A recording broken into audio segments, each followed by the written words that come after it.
Hello दोस्तों, स्वागत है आप सभी का आपके अपने परिवार मैथ मस्ती में। मैं हूं आलोक सिंह आतिश और आज के इस सेशन में हम लोग बात करने वाले हैं अणु एवं उसकी परमाणुकता की। जी हाँ दोस्तों, मॉलिक्यूल्स एंड देयर एटॉमिसिटी। इससे पहले मैंने आपको परमाणु के बारे में जो आपके एग्जाम के दृष्टिकोण से जितने भी इंफॉर्मेशन होते हैं वो सारे इंफॉर्मेशन मैं दे चुका हूँ। आज हम लोगों को पढ़ना है अणु के बारे में। एक चीज़ और मैं आपको बता दूं, आप लोगों को देखने में ये छोटा सा टॉपिक लगता होगा, लेकिन एक बात हमेशा याद रखिएगा, एक कहावत है गांव में हम लोग बहुत बार सुने हैं, देखन में छोटन लगे घाव करे गंभीर। जी हाँ दोस्तों, अगर इसके बारे में अगर सही कंसेप्ट नहीं रहता तो एग्जाम हॉल में यही अणु और परमाणु हम लोगों को उलझा के रख देता है। तो चलिए आज के इस सेशन में हम लोग अणु एवं उसकी परमाणुकता को पूरे बेसिक से हाई लेवल तक देखते हैं और देखते हैं कि इस पे किस टाइप के क्वेश्चन पूछे जाते हैं, वो आपसे बन पाता है या नहीं बन पाता है आज के इस सेशन के बाद से। तो चलिए अपने सेशन की शुरुआत करते हैं और देखते हैं आज के इस सेशन में हम लोग क्या नया सीख पाते हैं। दोस्तों, इससे पहले वाले टॉपिक में हम लोगों ने परमाणु, उसके परमाणु भार कैसे निकाले जाते हैं, परमाणु द्रव्यमान कैसे निकाला जाता है, इन सारे चीज़ों के बारे में डिस्कस किया था। मैंने वहाँ पे आपको डाल्टन थ्योरी में भी बताया था कि परमाणु क्या होता है। तो वहाँ पे हम लोगों ने देखा था कि परमाणु किसी भी पदार्थ का सूक्ष्मतम कण होता है और जनरली परमाणु को हम लोग तत्व का सूक्ष्मतम कण बोलते हैं। किसका सूक्ष्मतम कण बोलते हैं? तत्व का। और मैं आपको बता दूं कि तत्व का सूक्ष्मतम कण परमाणु होता तो है, लेकिन एक बात हमेशा याद रखेंगे एटम के बारे में, बहुत ही बेसिक सा बात है, इस पे बहुत बार आपसे क्वेश्चन पूछा जा चुका है। परमाणु जो होता है वो कभी भी स्वतंत्र अवस्था में नहीं होता, परमाणु कभी भी फ्री स्टेट में लाइज नहीं करता है, लेकिन ये रासायनिक अभिक्रिया में भाग लेता है। इस चीज को याद रखेंगे, कहीं भी रासायनिक अभिक्रिया हो रहा है, किसी भी टाइप का केमिकल रिएक्शन हो रहा है, आप हमेशा कहेंगे उसमें कौन पार्टिसिपेट कर रहा है? तो परमाणु पार्टिसिपेट कर रहा है, परमाणु भाग ले रहा है। लेकिन अब हम लोग का आज का जो ये टॉपिक है वो है अणु। ये अणु क्या होता है? तो आप सिंपल वर्ड में क्या कहें? अणु के बारे में आपको पता होगा कि ये यौगिक के सूक्ष्मतम कण होते हैं। डाल्टन थ्योरी में भी इसके बारे में आपको मैंने बताया था। तो क्या सिर्फ अणु यौगिक का होता है या तत्व का भी होता है? सिंपल, पहले हम अणु के डेफिनेशन की बात करते हैं तो क्या कहते हैं? एक लाइन में कहते हैं कि जब दो परमाणु एक दूसरे के साथ जुटते हैं तो अणु का निर्माण करता है। ध्यान दीजिएगा दोस्तों, मैंने आपको बोला कि दो या दो से अधिक, ये आप कह सकते हो, दो से अधिक भी कह सकते हो, दो या दो से अधिक परमाणुओं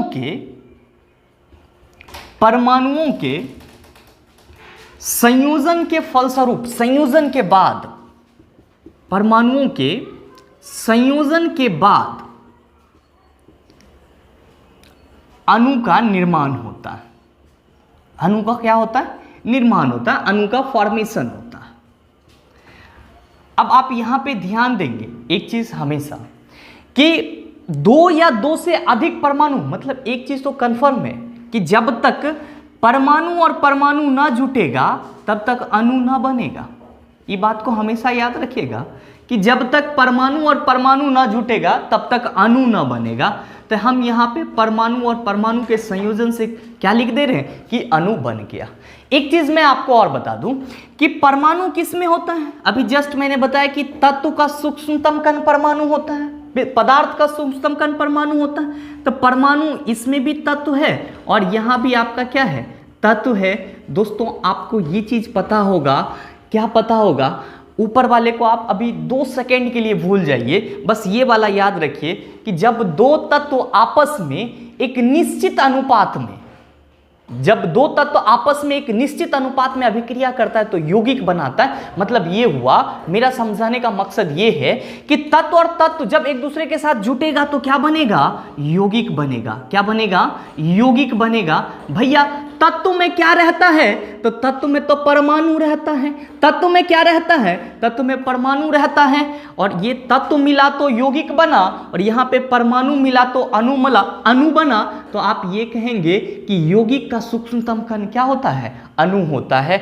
अब यहाँ पे आपका ये चीज क्लियर हो जाएगा। आप क्या कह सकते हैं कि दो या दो से अधिक परमाणुओं के संयोजन के बाद अणु का निर्माण होता है और अणु किसी भी यौगिक का सूक्ष्मतम कण होता है। क्यों? क्योंकि आप यहां पे देख रहे हैं कि तत्व तत्व अभिक्रिया करेगा तो यौगिक ही बनेगा, और जब यौगिक बनेगा तो उसका सूक्ष्मतम कण क्या होगा?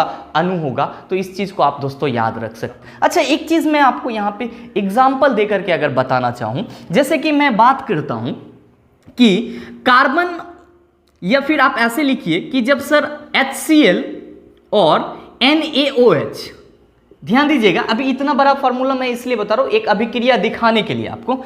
ध्यान दीजिएगा, इसको हम लोग हाइड्रोक्लोरिक अम्ल बोलते हैं और इसको हम लोग सोडियम हाइड्रोक्साइड बोलते हैं। अब इसको अम्ल, ये अम्ल है और ये भस्म है, अभिक्रिया करेगा तो ये बनाएगा NaCl सोडियम क्लोराइड, और ये H2O वाटर रिलीज करेगा। क्या रिलीज करेगा? वाटर रिलीज करेगा। तो ये दोनों तो इसके प्रोडक्ट हैं। अब यहां पे जो अभिक्रिया होने के बाद ये जो यौगिक बना, इसका सूक्ष्मतम कण है अणु, इसका सूक्ष्मतम कण है अणु। बस यही चीज तो आपको माइंड में रखना है। अब सबसे इंपॉर्टेंट बात जो ये याद रखना है, आप यहां पे क्या देख रहे हो कि मैंने यहां भी अभिक्रिया करवाया तो परमाणु और परमाणु को जोड़ा, तो क्या इस अभिक्रिया में भी परमाणु भाग ले रहे? हमेशा याद रखेंगे, रासायनिक अभिक्रिया कोई भी हो, उस रासायनिक अभिक्रिया में भाग लेने वाला कण परमाणु होगा। उस रासायनिक अभिक्रिया में क्या होगा? भाग लेने वाला कण कौन सा होगा? परमाणु होगा। और परमाणु कभी भी स्वतंत्र अवस्था में नहीं होता, जबकि अणु आपका स्वतंत्र अवस्था में तो होगा, फ्री स्टेट में तो होगा, लेकिन ये रासायनिक अभिक्रिया में पार्टिसिपेट नहीं करेगा, रासायनिक अभिक्रिया में भाग नहीं लेगा। अणु कभी भी रासायनिक अभिक्रिया में पार्टिसिपेट नहीं करता है, हमेशा कौन करता है? परमाणु करता है। अब देखो कि ये जब NaCl बना तो जाहिर सी बात है आपके मन में आएगा कि सर यहाँ पे सोडियम का भी एटम होगा और यहाँ पे क्लोरीन का भी एटम होगा, दोनों आप कह रहे हैं जुट गया। तो अरे भैया, दो चीज को जोड़ेंगे तो जोड़ने के लिए तो कोई ना कोई बल चाहिए, तो यहाँ पे कौन सा बल लगता है? ध्यान दीजिएगा दोस्तों, इस पे क्वेश्चन पूछता है आपसे कि जब दो परमाणु आपस में एक दूसरे के साथ जुड़े होते हैं तब उसके बीच में कौन सा बल लगता है? तो याद रखेंगे, हमेशा किसी भी यौगिक के अणु के परमाणु, अगर यौगिक का अणु बोल रहे तो उसमें परमाणु हमेशा रहेगा, तो किसी भी यौगिक के अणु के परमाणु किससे बने हुए रहते हैं? अंतर आणविक आकर्षण बल से बंधे हुए रहते हैं। किससे बंधे हुए रहते हैं? अंतर आणविक आकर्षण बल से बंधे हुए रहते हैं। इस चीज को आप अपने माइंड में रखिएगा। इंटरमॉलिक्यूलर फोर्स ऑफ अट्रैक्शन बोलते हैं, अंतर आणविक आकर्षण बल। अब ये क्या होता है? तो दो कणों को आपस में बांधने वाले बल को हम लोग अंतर आणविक आकर्षण बल कहते हैं, इंटरमॉलिक्यूलर फोर्स ऑफ अट्रैक्शन। एक चीज याद रखेंगे इसमें दोस्तों कि एक ही पदार्थ के जितने भी अणु होंगे वो हर तरह से समान होंगे, उसका द्रव्यमान भी समान होगा, उसका आकार भी समान होगा, सारी चीजें समान होगा। तो किसी भी पदार्थ का, एक ही पदार्थ के प्रत्येक अणु क्या होते हैं? समान होते हैं। आपको ये चीज अपने माइंड में रखना है। अब दोस्तों बात आती है, चलो सर ये तो अणु को समझने का एक बेसिक पॉइंट था कि दो परमाणु एक दूसरे के साथ अभिक्रिया करेगा तो अणु बनेगा। तत्व का पार्ट, छोटा पार्ट क्या होता है? परमाणु, परमाणु परमाणु बना, अणु बना, तत्व के बीच में हुआ यौगिक बना, यौगिक का सूक्ष्मतम कण अणु स्वतंत्र अवस्था में होगा लेकिन रासायनिक अभिक्रिया में पार्टिसिपेट नहीं करेगा। ये एक छोटा सा बात है, बेसिक सा बात है। अब बात ये आती है कि सर अणु के प्रकार भी होते हैं क्या? ऑब्वियसली अणु के प्रकार होते हैं। और कितने प्रकार होते हैं? दो प्रकार होते हैं। कितने प्रकार होते हैं? दो प्रकार। आप ध्यान दीजिएगा और इस दोनों से आप वाकिफ हैं। मैं कोई नया बात नहीं बता रहा हूं आपको, आप इससे वाकिफ हैं, बहुत बार आप इससे मिल चुके हैं। मैंने आपको बोला अणु के कितने प्रकार होते हैं? अणु के दो प्रकार होते हैं, एक तो वो जो तत्व के होते हैं और एक तो वो जो दूसरे क्या होते हैं? यौगिक के होते हैं। मैं आपको बताऊंगा कि तत्व का क्यों हम लोगों ने अणु नाम दिया। ऐसा इसलिए, आप देखो यहां पे, जैसे कि मैं यहां पे लिख दूं N2 और N लिख दूं, यहां पे मैं आपको लिख दूं H2 या फिर H लिख दूं, आप इस दोनों में फर्क बता पाएंगे? H या N लिखे तो ये नाइट्रोजन का परमाणु है, नाइट्रोजन का क्या है? परमाणु है। ध्यान दीजिएगा, यहां पे मैंने सिंगल हाइड्रोजन लिखा है तो ये सिंगल हाइड्रोजन का परमाणु है। लेकिन यहां पे हमने N2 लिख दिया, इसका मतलब ये हुआ कि इसमें नाइट्रोजन के 2 परमाणु हैं। अब यहां पे हमने H2 लिख दिया, इसका मतलब ये हुआ कि यहां पे हाइड्रोजन के 2 परमाणु हैं। मतलब क्या कि जब 2 या 2 से अधिक परमाणु होगा तो उसको हम लोग अणु का नाम दे देते हैं। तो ये नाइट्रोजन का परमाणु है और ये नाइट्रोजन का अणु है, ये हाइड्रोजन का परमाणु है और ये हाइड्रोजन का अणु है। दोस्तों इसी पे आप कह सकते हैं कि H2, N2, N3, Cl2, Br2 जितने भी तत्व के 2 परमाणु आपको दिखे सब के सब अणु हैं। सब के सब क्या हैं? अणु हैं। और जब आपको ये दिखे HCl, HNO3, H2SO4 इस टाइप का अगर आपको दिखे तो ये भी अणु ही है। इसका नाम पता है ना आपको? हाइड्रोक्लोरिक अम्ल बोलते हैं, नाइट्रिक अम्ल बोलते हैं, सल्फ्यूरिक अम्ल बोलते हैं। तो सल्फ्यूरिक अम्ल तो एक पदार्थ है, तो उसके अणु हैं ये। मतलब ये हुआ कि अणु 2 प्रकार के, एक होता है आपका तात्विक अणु जिसको हम लोग एलिमेंट्री मॉलिक्यूल्स बोलते हैं। क्या बोलते हैं? तात्विक अणु, एलिमेंट्री मॉलिक्यूल्स। और दूसरा आपका होता है यौगिक के अणु। मतलब क्या कि किसी भी कंपाउंड के जो अणु होंगे उसको हम लोग यौगिक के अणु बोलते हैं। ध्यान देंगे, ये सारे आपके तत्व के अणु हैं और ये सारे क्या हैं? आपके यौगिक के अणु हैं। दोस्तों अणु के बारे में आपका ये बेसिक पॉइंट है, इतना पॉइंट आपके माइंड में रहना चाहिए। अगर आप स्क्रीनशॉट लेना चाहें तो ले सकते हैं, अदरवाइज हम लोग बात करते हैं किसकी? अब परमाणुकता की बात करते हैं। आइए दोस्तों, अब हम लोग बात करते हैं परमाणुकता की। अब देखो कि परमाणुकता कहने से जब वर्ड यहाँ पे आता है तो हम लोग आइडिया लगा लेते हैं, क्योंकि हम लोग आइडिया लगाने में सबसे माहिर इंसान है। इंसान क्या मतलब सबसे विशुद्ध प्राणी है आइडिया लगाने में। अब परमाणुकता का मतलब हम लोग परमाणु से ले लेते हैं, ठीक है, परमाणुकता का मतलब परमाणु से लेते हैं, ये बात सही है। लेकिन किसका परमाणु लेंगे? तो भैया अणु का परमाणु लेंगे। किसका परमाणु लेंगे? अणु का। और एक चीज आप हमेशा याद रखेंगे, परमाणुकता जब भी होगा तो अणु का होगा। अब ये परमाणुकता होता क्या है? बहुतों के मन में ये बात चलने लगी होगी, तो आपको मैं बता दूं, किसी भी अणु में उपस्थित कुल परमाणु की संख्या, कितना बड़ा भी आपको मॉलिक्यूल्स दे दे, उसमें जितना परमाणु अवेलेबल है, जितना परमाणु है, उसी को हम लोग उस अणु की परमाणुकता कहते हैं। आप कहेंगे कैसे? पहले मैं आपको डेफिनेशन लिख दूं, इसका परिभाषा लिख दूं, तो आप एक लाइन में कहेंगे कि किसी अणु में उपस्थित परमाणु की संख्या को, किसी अणु में उपस्थित परमाणु की संख्या, अणु में उपस्थित परमाणु की संख्या को, परमाणु की संख्या को उस अणु का परमाणुकता कहते हैं। क्या कहते हैं? उस अणु का परमाणुकता कहते हैं। अब बताओ, आप लोग कहोगे कि सर ये कैसे हो गया? परमाणुकता कहते हैं।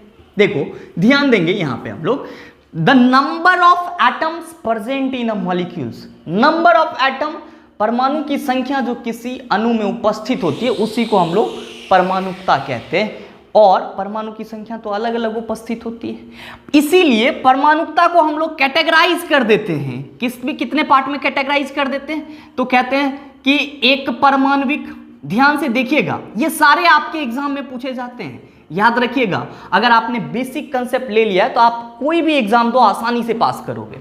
एक परमाणविक, दूसरा कहते हैं हम लोग द्विपरमाणविक, तीसरा कहते हैं त्रिपरमाणविक, त्रिपरमाणविक, चौथा कहते हैं हम लोग चतुर्थ परमाणविक, चतुर्थ परमाणविक, और पांचवा से आप लोग दिमाग लगा रहे होंगे पंचम परमाणविक। नहीं, चौथा के बाद कहते हैं बहुपरमाणविक। मतलब क्या? बहुत ज्यादा परमाणु होगा उसमें। क्या होगा?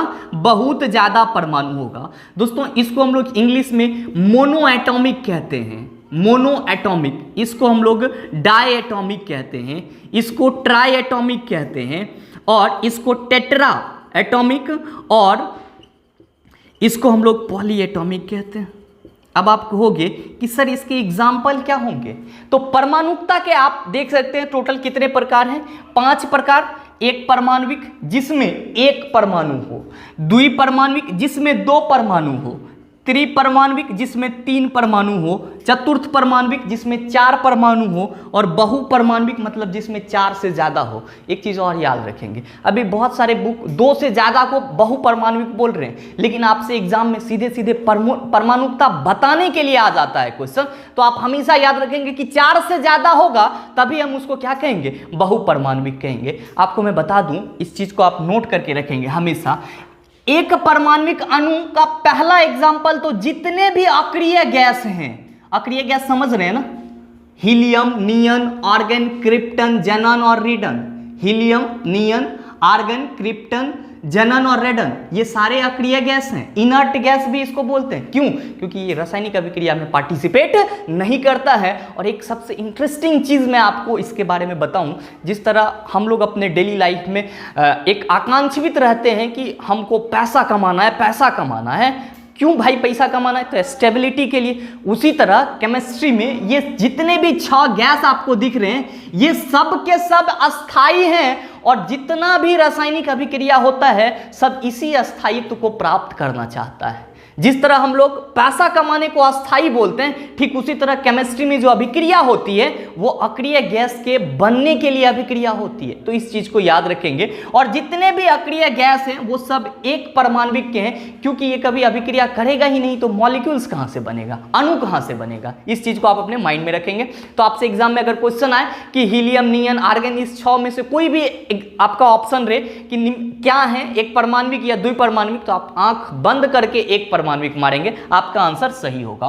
साथ ही साथ द्विपरमाण्विक की जब हम लोग बात करते हैं तो क्या कहते हैं कि जिसके अंदर 2 परमाणु हो, तो आप कहोगे sir O2, N2, Cl2, F2, fluorine, या फिर आप कह सकते हो कार्बन मोनोऑक्साइड।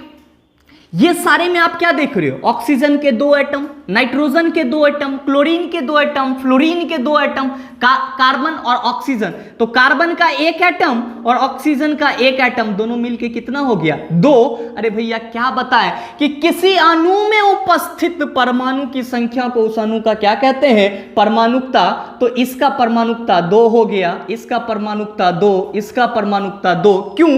क्योंकि इसमें 2 ही परमाणु उपस्थित हैं।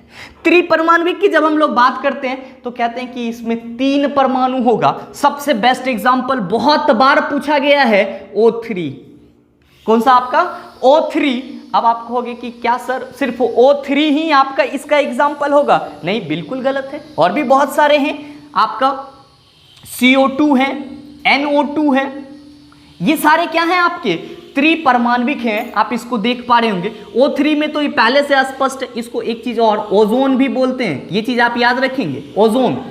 O3 को हम लोग ओजोन बोलते हैं। और यहाँ पे इसकी परमाणुकता कितनी हो जाएगी, तो 3 एटम है, 3। कार्बन डाइऑक्साइड, तो ऑक्सीजन का 2 एटम और कार्बन का 1 एटम, तो 2 और 1 कितना हो गया, 3। तो इसकी परमाणुकता कितनी हो जाएगी, 3। NO2 है, मतलब ऑक्सीजन का 2 एटम है और नाइट्रोजन का 1 एटम है, तो 2 एटम ऑक्सीजन का और 1 एटम नाइट्रोजन का, दोनों मिलकर के कितना हो जाएगा, 3। मतलब इसकी परमाणुकता कितनी हो गई, इसकी परमाणुकता 3 हो गई। नेक्स्ट बात करते हैं दोस्तों चतुर्थ परमाण्विक की। तो आप सिंपल P4 बहुत ही पॉपुलर एग्जाम्पल है, हो सकता है कि यही सारे एग्जाम्पल आपके एग्जाम में आ सकते हैं, क्योंकि बहुत ही पॉपुलर एग्जाम्पल है ये। फास्फोरस के जो मॉलिक्यूल्स होते हैं उसमें 4 फास्फोरस के एटम होते हैं, तो इसका आप कह सकते हो कि इसकी परमाणुकता कितनी हो जाएगी, 4 हो जाएगी। इसकी परमाणुकता कितनी हो जाएगी, 4। मैं इसीलिए बार बार साइड हो रहा हूं कि आप चाहें तो स्क्रीनशॉट ले सकते हैं, क्योंकि आप लोगों का बहुत ज्यादा कंप्लेन रहता है दोस्तों। और भी इसके आप एग्जांपल दे सकते हैं जिसमें 4 मॉलिक्यूल्स हो, जैसे कि आप NH3 की बात कर सकते हैं। इसमें भी हाइड्रोजन के कितने एटम भैया, 3, और नाइट्रोजन के कितने, 1। तो ये क्या हो गया आपका 4। मतलब ये चतुर्थ परमाण्विक, मतलब जिसमें 4 एटम हो उसको हम लोग चतुर्थ परमाण्विक बोलते हैं। बहुपरमाण्विक का आप याद करेंगे तो कहेंगे 4 से ज्यादा होगा बहुपरमाण्विक होगा। पॉलीएटॉमिक इसको हम लोग क्या बोलते हैं कि जिसमें 4 से ज्यादा परमाणु हो जाए वो बहुपरमाण्विक अणु है। कौन से अणु हैं, बहुपरमाण्विक अणु। अब आप कहेंगे कि इसका सर एग्जाम्पल क्या हो सकता है, तो आपको जितना भी बड़ा बड़ा फार्मूला दिख रहा है सब आप कह सकते हो कि बहुपरमाण्विक है। जैसे कि CaCO3, यहाँ पे कैल्शियम कार्बोनेट में, ऐसे अगर आप बात करो तो कैल्शियम और कार्बोनेट से मिलके बना है, लेकिन भैया कार्बोनेट भी तो कार्बन और ऑक्सीजन से मिलके बना है, तो 3 ऑक्सीजन, 1 कार्बन, 4 और 1 5, तो 4 से ज्यादा है। तरह के जितने भी आपको कंपाउंड मिले, जैसे आप बात कर लो NaHCO3, आप इसमें भी देख रहे हैं कि 4 से ज्यादा परमाणु है, देखने से ही आपको लग जा रहा है। C6H6, ये सब कौन से अणु हैं? तो बहुपरमाणविक अणु हैं। दोस्तों उम्मीद करते हैं कि यहां तक की सारी चीजें आपको समझ में आई होगी। अब इसके बाद दोस्तों इस पे क्वेश्चन कैसे पूछे जाते हैं? क्वेश्चन बहुत ही आसान लेवल से पूछे जाते हैं। अगर आपने इसको बहुत बेसिक से जानकारी रखा, आपके पास जानकारी है, 100% आप क्वेश्चन बनाओगे। चलते हैं हम लोग इसके क्वेश्चन के प्रकार को देखते हैं और फिर हम लोग देखते हैं कि ये क्वेश्चन हम लोग को क्या सिखाता है। आइए दोस्तों, अब इस पे क्वेश्चन आपसे किस तरह से पूछा जाता है उसको देख लेते हैं। पहले तो आप एक बार क्वेश्चन का स्क्रीनशॉट ले लीजिए।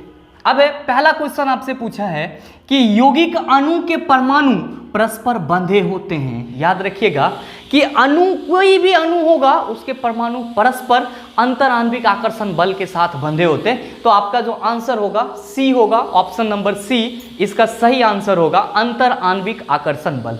ध्यान दीजिएगा, आप में से बहुत का दिमाग मजबूत नाभिकीय बल पे चला गया होगा, तो इस चीज को आप अपने माइंड से इग्नोर कर दीजिएगा, क्योंकि नाभिक में प्रोटॉन और न्यूट्रॉन के बीच में जो बल लगा हुआ रहता है उस बल को हम लोग नाभिकीय बल कहते हैं। और अगर आपसे पूछे कि अणु के परमाणु किस तरह बंधे होते हैं, तो अंतर आणविक आकर्षण बल से बंधे होते हैं। नेक्स्ट जो आपसे क्वेश्चन पूछा है कि कण जो स्वतंत्र अवस्था में रहते हुए भी रासायनिक अभिक्रिया में भाग नहीं लेता। देखिए आप लोग यहाँ पे कंफ्यूज क्या करते हैं कि रासायनिक अभिक्रिया में भाग नहीं लेता, इस चीज को नहीं देखते, खाली देखते हैं रासायनिक अभिक्रिया में भाग ले रहा है तो परमाणु को टिक कर दो। अरे नहीं भैया, भाग नहीं लेता है तो अणु स्वतंत्र अवस्था में तो रहता है, लेकिन ये क्या करता है, आपका रासायनिक अभिक्रिया में पार्टिसिपेट नहीं करता। इसी चीज पे आपका बस 2 वर्ड बदलेगा और इस क्वेश्चन का आंसर भी बदल जाएगा। कण जो स्वतंत्र अवस्था में यहां पे लगा देगा, नहीं रहते हुए भी रासायनिक अभिक्रिया में भाग लेता है, तब उस सिचुएशन में आपका आंसर परमाणु हो जाएगा। तो एक क्वेश्चन पे ये आपका 2 क्वेश्चन अटैच था, इसको आप इस तरह से याद रख सकते हैं। हालांकि मैं इसको अपने सही रूप में ही रहने देता हूं, भाग नहीं लेता, तो इसका सही आंसर आपका क्या हो जाएगा, अणु हो जाएगा। अगर यहां से नहीं हटा देता, यहां पे नहीं लगा के यहां से नहीं हटा देता, तब इसका आंसर परमाणु हो जाता। नेक्स्ट आपसे क्वेश्चन पूछा है कि निम्नलिखित में से तत्वों के अणु को चिन्हित करें। याद रखेंगे अणु 2 प्रकार के, एक तो तत्व का अणु, दूसरा यौगिक का अणु। तो HCl हाइड्रोजन और क्लोरीन से मिलकर बना है, तो यौगिक है। H2SO4 तो ये तो यौगिक है। Cl2, ये Cl2 तत्व हैं, क्लोरीन के 2 एटम इसमें हैं। और HNO3 ये आपको पता ही है कि यौगिक हैं। तो ये सब तो यौगिक के अणु हैं, लेकिन क्लोरीन आपका क्या है, तत्व के अणु हैं। इस चीज को आप अपने माइंड में रख सकते हैं। नेक्स्ट आपसे क्वेश्चन है कि अक्रिय गैस होते हैं, अभी जस्ट मैंने आपको बताया कि जितने भी अक्रिय गैस होते हैं सब एक परमाणविक हैं, मोनो एटॉमिक हैं। आप आंख बंद करके टिक कीजिए, आपका आंसर सही होगा। O3 की परमाणुकता कितनी है? परमाणुकता वर्ड जहां भी लगा रहे तो आप समझ जाइए उस अणु में कितना परमाणु है। तो इसमें 3 परमाणु हैं, इसका आंसर 3 हो जाएगा। प्रायः सभी गैस के अणु होते हैं, एक चीज हमेशा याद रखेंगे, यह भी आपका बहुत ही इंपॉर्टेंट क्वेश्चन है। प्रायः सभी गैस के अणु जो होते हैं वो क्या होते हैं, आपके द्विपरमाणविक होते हैं। इस चीज को आप अपने माइंड में रखेंगे, डायएटॉमिक होते हैं। अब आप कहोगे सर कैसे, तो आप जरा सा ध्यान देना कि डायएटॉमिक H2, N2, Cl2 ये सब क्या हैं, गैस ही तो हैं। ये सारे क्या होते हैं आपके, हमेशा इसमें 2 परमाणु रहता है, जिसके चलते ये गैस के अणु बनाते हैं। और इसीलिए हम लोग क्या कहते हैं कि ये जो आपका प्रायः सभी गैस जो होते हैं वो क्या होते हैं, द्विपरमाणविक होते हैं। एक बार आप इसके आंसर के साथ स्क्रीनशॉट ले लें, फिर आपको अच्छे से समझ में आ जाएगी सारी चीजें। और जरूरत है बस दोस्तों आपको 1-2 बार इसको रिवीजन करने की। उम्मीद है दोस्तों यहां तक की सारी बातें आपको अच्छे से समझ में आ गई होगी। अगर आपको वीडियो पसंद आया तो लाइक कीजिएगा, चैनल को सब्सक्राइब करके बेल आइकन दबा लीजिएगा, ताकि आपको इस तरह के एग्जाम रिलेवेंट वीडियो सबसे पहले आपके पास पहुंचे और आप उसका भरपूर फायदा उठा पाए। और हाँ, मैं सबसे इंपॉर्टेंट चीज़ ये कहना चाहूँगा आपको, लाइक करें ना करें लेकिन शेयर जरूर कीजिएगा, ताकि आप जैसे बहुत सारे स्टूडेंट हैं जो एग्ज़ाम की तैयारी कर रहे होते हैं, तो अगर उसके पास वीडियो पहुँचता है तो उसके लिए बहुत ज़्यादा हेल्पफुल होगा और समाज निर्माण में आपका भी कुछ हाथ हो जाएगा।